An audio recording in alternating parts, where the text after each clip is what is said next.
some sense of it all, but I can see it makes no sense at all. Is it cool to go to sleep on the floor? 'Cause I don't think that I can take anymore. Clowns to the left of me, jokers to the right. Here I am, stuck in the middle with you. Good morning, everyone. Lots going on as usual. Today is Friday, January 30th, 2026, and silver and gold and the end of the monetary system as we know it. That's where we're going to start today. Is it the end of the monetary system as we know it? I hope not, because that would be putting a lot of pressure on chocolate cereal futures, and I don't like any pressure on chocolate cereal futures. And you know, I like the world we have, although there could be improvements, and maybe you've got to make a mess to clean things up, right? So we'll see how things work out. The Alberta sovereignty, very bad Alberta sovereignty. Quebec sovereignty, very good, no problem there. Everybody's fine with elected members of parliament who are separatists in the definition of the party that they belong to. No problems there. Bloc Québécois, everybody's fine with it. But Alberta separatists, oof. And it's such a weird thing. And all of the premiers, all of the Western premier, every man and their dog are talking about how terrible Western separatists are. How dare those Western separatists dare to be, not listening to Ottawa, not wanting to be part of our Canadian great country. And these people seem paid off. They don't seem in touch with the complaint that Alberta has, which is a valid complaint. The Ottawa doesn't seem to give a shit. And everybody else is pushing rhetoric instead of listening to what Alberta's saying, which is we're getting a shit deal and we're probably going to leave because you guys are being a-holes. So see ya, right? And they're right to do it, in my opinion. They have every right to do what they're doing. And so 1,000 to 1,200 jobs lost at GM Oshawa. And well, what did you think was going to happen? Mark Carney's done nothing to meaningfully move negotiations forward with Donald Trump. It seems like he wants to tank our economy, and so welcome to Mark Carney being successful at what he set out to do, unfortunately. Trump targets Bombardier and Canadian airplanes, and Canada doesn't allow sales of Gulfstream airplanes in Canada. And so Trump said, okay, we won't allow sales of your planes in the United States. No problems, tit for tat. And I think that's hilarious. So again, I think when Canadian policy is stupid and when Canada behaves stupidly, we deserve what we get. And there are people who are all so mad at Trump. Get mad at the people who caused this problem, which is our own government and our own stupid policies. It's not Trump. He's responding to our own stupid government. And so why do we let them continue being stupid the way they are? I don't know. I genuinely don't know. So a lot to get to. Let's get to it. First, we've got to talk about silver and gold, and what's going on with silver and gold indicates a problem with the structure of the monetary system that has been in place since post-World War II. And maybe that's the thing that's coming to an end. Who knows? Some people think this indicates big shifts and a huge shift. And I'm not a money guy, so I'm not prepared for this at all. Maybe I should have been prepared for this. Maybe I should. There are other people who are way more prepared. I've often said I don't have enough silver for this to be happening. My gosh. But there are other people who are seemingly much more well prepared. I'm just talking about what's happening, kind of as it happens, but I feel woefully unprepared for what's coming, despite the fact that I feel like I predicted this for a bit, right? Things like this, big changes like this, are what Trump was saying he would do. Just didn't seem like he'd actually do it. And so here we are watching these big moves, and they're trying to suppress the price of silver, but they're failing. So the controls that used to exist no longer exist. And if that's true, then it'll be interesting to see how that all unwinds. So here's this guy, and Rothmus is sharing this. According to Dalio, I don't know who Dalio is, I'm sorry. Central banks and sovereign funds are shifting back to gold because it can't be printed. The fiat money system is on the brink. And again, there are indications, and I don't know, it seems like there are indications that that's plausible. Do I know that for sure? No, certainly not. But it seems like that silver price is crazy, that gold price is crazy, and the ups and downs are crazy, and what's happening? And it seems like people are talking about it. So here's this guy talking about the end of the monetary system. Here we go. In your mind, is this the beginning of the end for the prescience of the U.S. dollar? It's the beginning of the end of the monetary system as we know it. It's not just the US dollar, it's the fiat monetary currencies. So the UK, the euro, Japan, China all have similar debt problems and so on, and are dealing with the same interrelationships, which is the reason you're seeing gold being chosen by the central banks. They want a currency. Gold has always been the main currency, and it's the only non-fiat currency, in other words, not the currency that can't be printed, that they want. And so that's why you're seeing central banks move and sovereign wealth funds move to gold, and that's the nature of the shift of the monetary system. In your mind, Very interesting. And the monetary system doesn't seem like Bitcoin is lost some value. It was up to 120 or something like that, and now it's down to 80 to 90, bouncing around there. And so it doesn't seem like people are flocking to Bitcoin as a hedge. And so that's interesting to note as well. No Limit says, this is the same guy that was talking about the Sigma 6 event. Now he's saying Sigma 7. And No Limit says, total system failure. Gold down 7%, silver down 17% in the last 24 hours. Over $10 trillion has been wiped out of the financial markets.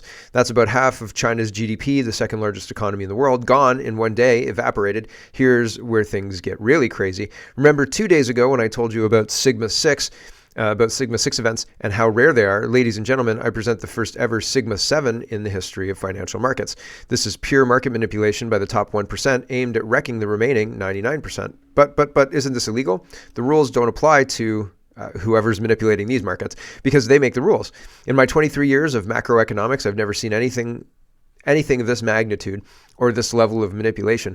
Gold rises about 3% per year on average. Now it's down almost 3 times that in one day. Silver, it's down 5 times the average annual return.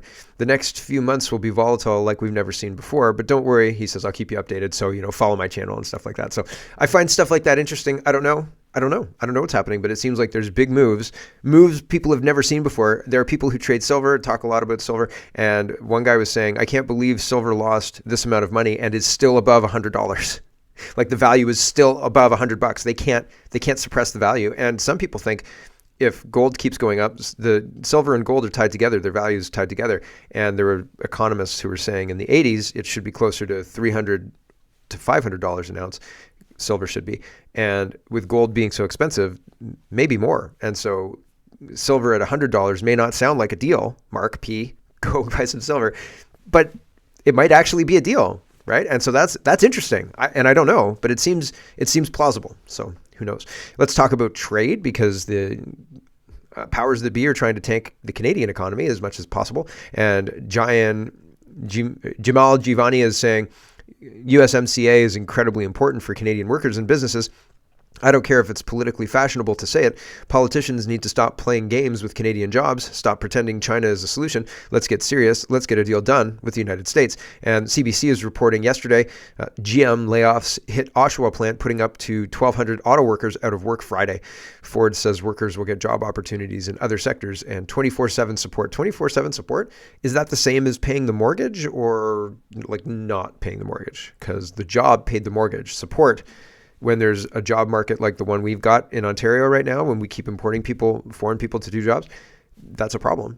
Like that's a problem for people who are getting laid off and have skills in one sector, and that sector is being onshored to China, which seems weird until you look into it, right? The EV car markets are run by the Chinese, and is that going to create 1,200 auto jobs? Doubtful, very doubtful in my opinion. CBC Watcher says how it started. Carney, I have a deal. I've dealt with Trump before, and I'm a good negotiator. How it's going? The head of GM Union Local tells CBC News that up to 1,200 people could end up losing their jobs. And that's just the beginning, folks. I don't mean to be hopeless or anything like that. In fact, I think this is just economic pressure at this point in time. But it does seem like there are things happening and there are things moving. And if Canada doesn't move, well, that is a move. And it's not a good one. Donald Trump is going after Bombardier, and Trump says, based on the fact that Canada has wrongfully, illegally, and steadfastly refused to certify the Gulfstream 500, 600, 700, and 800 jets, one of the greatest, most technologically sound airplanes ever made, we're hereby decertifying their Bombardier Global Expresses and all aircraft made in Canada, until such time as Gulfstream, a great American company, is fully certified, as it should have been many years ago. Further, Canada is effectively prohibiting the sale of Gulfstream products in Canada through this very same certification process. If for any reason this situation is not immediately corrected, I'm going to charge Canada a 50% tariff on any and all aircraft sold into the United States of America. Thank you for your attention to this matter. So Trump says, I'm going to destroy all your businesses, or do what I say. And they're going to do what he says. And if the government doesn't, then they're going to lose airplane manufacturing jobs down to the United States, because those companies are going to move. So checkmate, you're forked, right? Malcolm says, sounds to me like the dust up over Bombardier is another case of Canada's hypocrisy. Why should we decertify American-made Gulfstreams from sale in Canada and expect the U.S. to certify Bombardier sales in the U.S.? It doesn't make any sense. That's crazy talk. Why would we do that? And so, or why would they do that? Makes sense to me. Here is Wealth Moose, and he's responding to the GM layoffs. He says, USMCA isn't politics, it's paychecks. Our jobs run on North American supply chains, not wishful thinking about replacing the United States market with China. Stop the games, protect Canadian workers, and get a real deal done. We should, but our government is trying to cast Trump as the bad guy, and they're trying to prove that his economic strategy doesn't work. They're trying to make it look like Trump doesn't know what he's talking about, and this economic strategy is never going to work, and you can't do that, and the rules-based international order won't stand for this kind of thing. And so we are trying to use our influence and our money to starve the United States of whatever. And I think that it fails. It's this, we can't win a trade war against them. We can't meaningfully impact, I don't think, the United States economy without destroying our economy. I guess we could meaningfully impact the United States economy if we didn't trade anything with them and we totally shut them out. But we'd be screwed if that happened. Can you imagine? The chocolate cereal aisles would be empty. So, but our economy would struggle, jokes aside, if we tried to do that. And it would hurt us much more than it would hurt the Americans, because the Americans can make deals with other people, and we're kind of, not that we're kind of screwed, but we're kind of screwed. And I don't think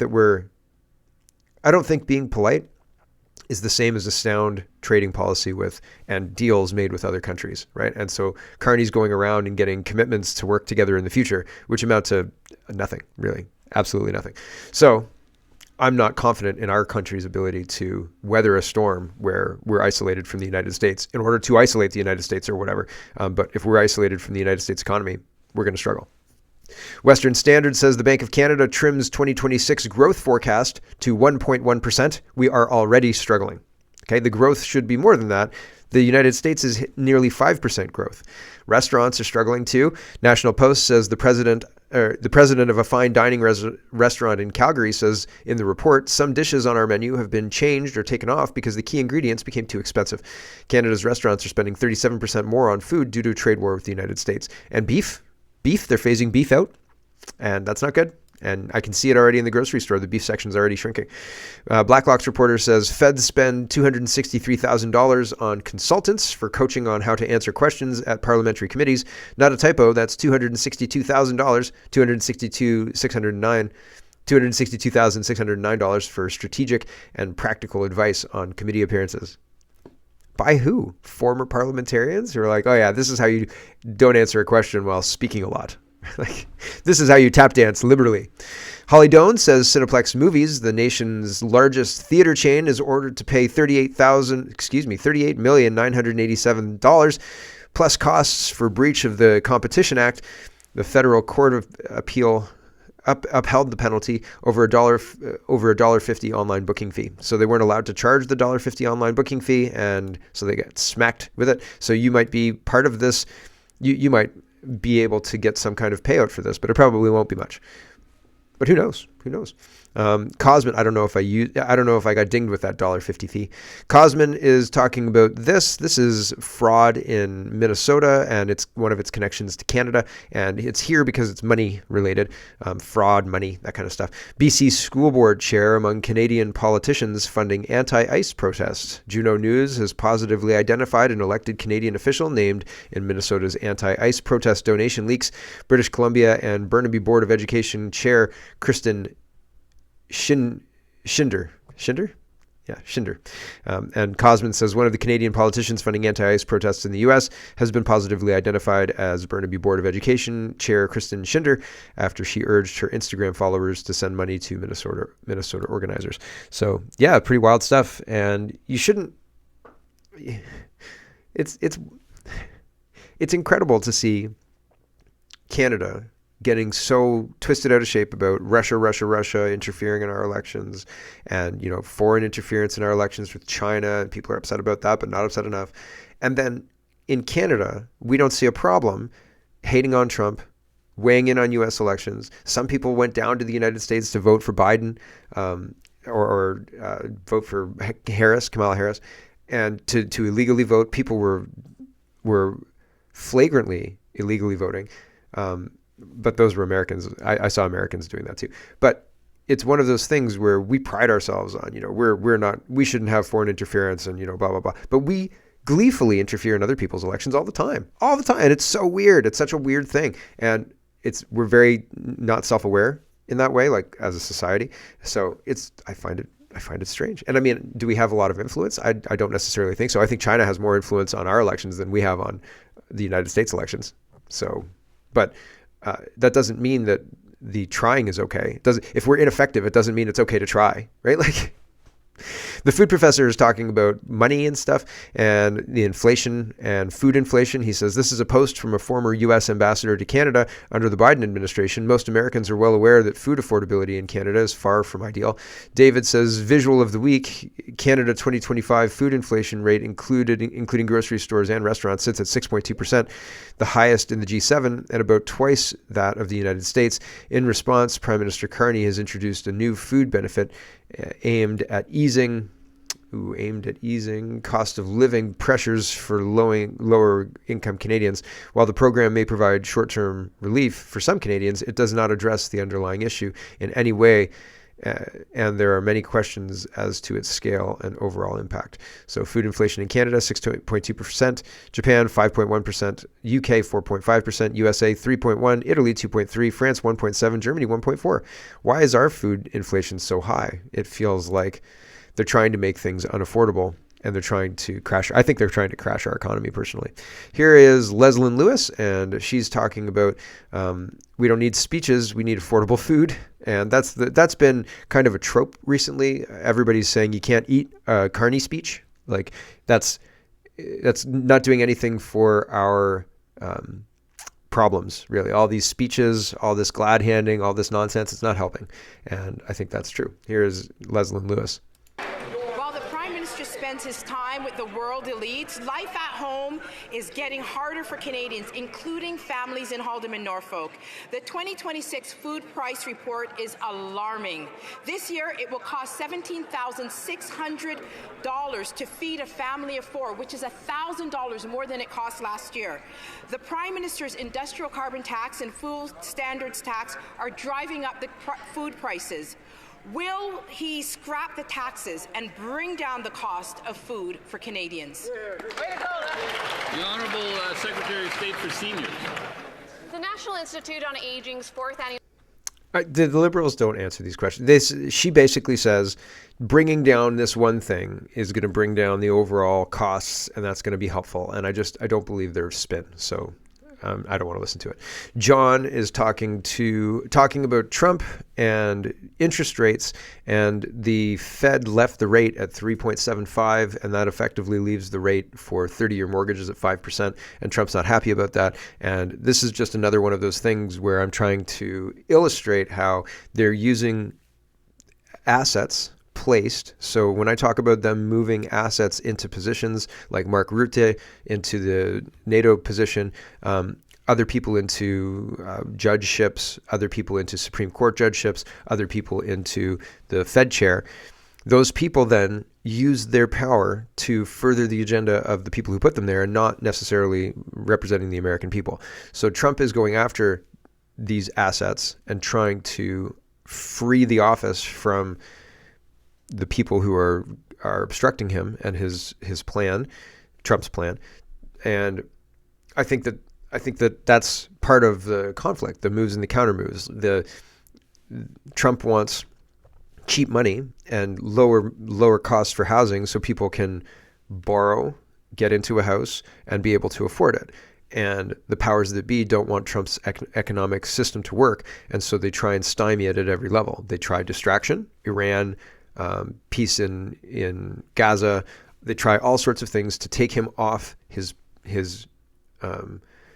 main goal of fixing the economy in the United States and making it so that your everyday guy or person can, get into a house and do basic things. And if money's cheap, then you can take risks on businesses and things like that. You can take risks that you wouldn't be able to take if money was very expensive, right? Money was expensive to borrow and things like that. For example, you can buy $100,000 worth of product and spend $600 a month managing that investment in your product while you run your store and pay rent, and then $600 worth of products sold for a $100,000 loan. That's a pretty okay deal, right? Cheap, right? But if it's very expensive to carry that loan, then you can't do that. The economics no longer make sense. And so business and housing, this supercharges the economy because more people can get into the pool, but they're trying to screw his economy. Okay, that's what they're trying to do. And so Trump is responding to the no rate reduction, and he says, Jerome Too Late Powell again refused to cut interest rates, even though he has absolutely no reason to keep them so high. He is hurting our country and its national security. We should have everything's national security. This is, if you take one lesson from the Trump administration, call everything national security. Everything has to do with national security, and then get angry when people question it. It's absolutely national security. Get this person out of here. Doesn't know what national security is. How to get your way in politics. It's national security. Okay, we should have substantially lower rate now that this moron admits inflation is no longer a problem or threat. He is costing America hundreds of billions of dollars a year in totally unnecessary and uncalled for interest expense. Because of the vast amounts of money flowing into our country because of tariffs, we should be paying the lowest interest rate of any country in the world. Most of these countries are low interest rate paying cash machines.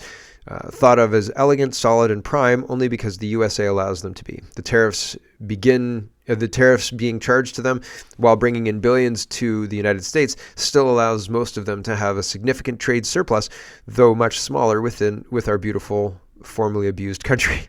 In other words, I've been very nice, kind, and gentle to countries all over the world. With a mere flip of the pen, billions more would come into the U.S., and these countries would have to go back to making money the old-fashioned way, not on the back of America. I hope they all appreciate, although many don't, what our great country has done for them. The Fed should substantially lower rates. Now, tariffs have made America strong and powerful again, far stronger and more powerful than any other nation. Commensurate with this strength, both financial and otherwise, we should be paying lower interest rates than any other country in the world. Thank you for your attention to this matter, President Trump. So there you go. Trump says lower the rates right now. And if you don't lower the rates, oh boy howdy, I'm going to write another tweet and it's going to be mean. It's going to be so mean. Ivanhoe says, I'm sure there's other threats that Trump's made as well. Ivanhoe, I've got to say goodbye to the stream. We got to say goodbye to the stream. We've got our grab bag of governance coming up. We've got Alberta separatists and every man and his dog saying Alberta separatists are bad in a funny lineup that is just ridiculous because they're all saying the same thing. So it makes me wonder who paid. China, elections, Trump, all sorts of other stuff. So if you want the whole show, head over to CanadaPoly.com. If not, that's okay. I'll be around tomorrow. And for everybody else, we'll carry on as soon as I kill the stream. And done.